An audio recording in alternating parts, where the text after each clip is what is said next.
Arol, le Club des 100, cette entité qui regroupe les entreprises ayant le plus grand bénéfice imposable, s'était réunie au Rosé Concert Hall pour parler des défis qui attendent l'économie suisse. Le canton de Vaud a 32 000 entreprises. Il y a un panel d'une centaine d'entreprises qui payent plus du 80% des impôts qu'on encaisse.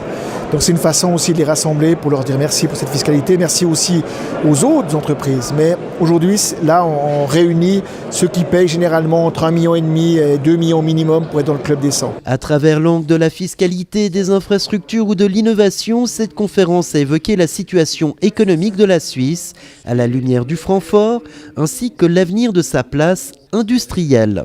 Les défis pour les entreprises, ce sont tout d'abord les quelques incertitudes autour des conditions cadres.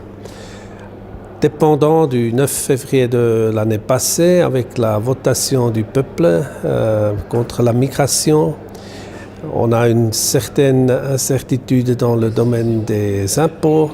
Mais nous sommes en train de travailler là-dessus et nous sommes en train de trouver des solutions. L'après 9 février, la libre circulation et les accords bilatéraux, le conseiller fédéral en charge de l'économie suisse assure que des solutions seraient en passe d'être trouvées avec le voisin européen.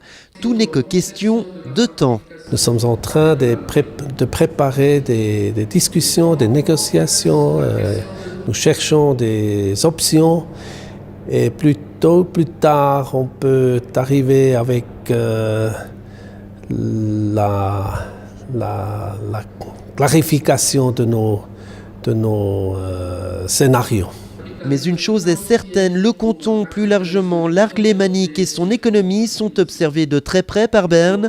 Le Conseil fédéral est même en contact permanent avec le gouvernement vaudois. Nous sommes en contact presque tous les jours, au moins tous les semaines.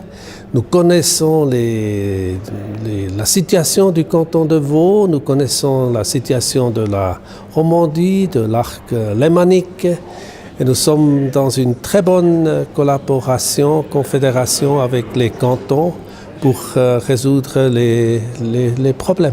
Ce qui devrait permettre au Conseil d'État vaudois de relayer directement la Confédération ses besoins cantonaux, notamment ce qui concerne ces fameuses conditions cadres. C'est quoi? C'est les transports, c'est la mobilité, c'est tout ce qui touche par exemple aux infrastructures de formation, l'école, les universités et autres. Et puis la fiscalité est aussi une condition cadre. Et ce soir on a parlé de la fiscalité aussi, la réforme entreprise 3 qui concerne toutes les entreprises et principalement là, non pas celle-ci, mais plutôt les PME.